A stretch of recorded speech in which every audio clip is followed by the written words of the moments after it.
Trump അധികാരത്തിൽ വരുന്നു. ട്രംപിന് മുമ്പ് അധികാരത്തിലിരുന്ന ബൈഡനുമായിട്ട് ഈ ടർക്കി അത്ര വലിയ പ്രശ്നത്തിലൊന്നും ആയിരുന്നില്ല. ഡെമോക്രാറ്റ്സുമായിട്ട് നല്ല ബന്ധത്തിൽ പോകുന്ന ഒരു പ്രസിഡന്റ് ആയിരുന്നു ഉർദുഗാൻ. അദ്ദേഹം 22 വർഷമായിട്ട് ടർക്കിയുടെ പ്രസിഡന്റാണ്. ബൈഡൻ വരുന്ന സമയത്തിന് മുമ്പ് നിങ്ങൾ ശ്രദ്ധിച്ചോണം, ഇതാണ് പോയിന്റ്. ടർക്കി പ്രസിഡന്റ് ഉർദുഗാൻ 3 പ്രാവശ്യം സ്റ്റേറ്റ്മെന്റ് കൊടുത്തു.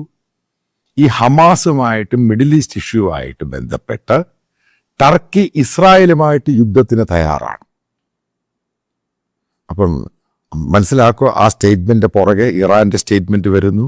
പിന്നെ ടർക്കി പ്രസിഡന്റ് വീണ്ടും റീട്രിയേറ്റ് ചെയ്യുന്നു.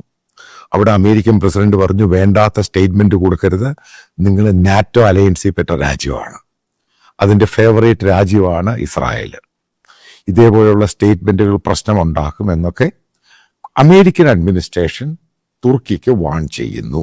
പക്ഷേ വീണ്ടും ടർക്കിഷ് പ്രസിഡന്റ് ഇതേപോലെയുള്ള സ്റ്റേറ്റ്മെന്റ് ഈ ഇസ്രായേലിൽ അവിടെ ജാടിച്ചു വിട്ട ഹമാസിന്റെ ഇൻജുവേർഡ് ആയിട്ടുള്ള പല ഹമാസിന്റെ ഭീകരവാദികൾക്ക് ഏകദേശം 2000-ഓളം പേര് ടർക്കിയിൽ ട്രീറ്റ്മെന്റിലുമാണ്. അവരുടെ ആശുപത്രിയിൽ പ്രത്യേകം ഒരുക്കിയ സംവിധാന ട്രീറ്റ്മെന്റിലാണ്. മനസ്സിലാക്കേണ്ട പ്രധാനപ്പെട്ട അടുത്ത പോയിന്റ് ഉണ്ട്. ഇവരുടെ ഫിനാൻഷ്യൽ കാര്യങ്ങൾ യൂറോപ്യൻ രാജ്യങ്ങളുമായി ബന്ധപ്പെട്ട് ഹമാസിന് സാമ്പത്തികമായിട്ടുള്ള ചെറിയൊരു ബാങ്കിങ്ങും പരിപാടിയുള്ളത് ടർക്കിയിലാണ്, ഇസ്താംബൂളിലാണ്.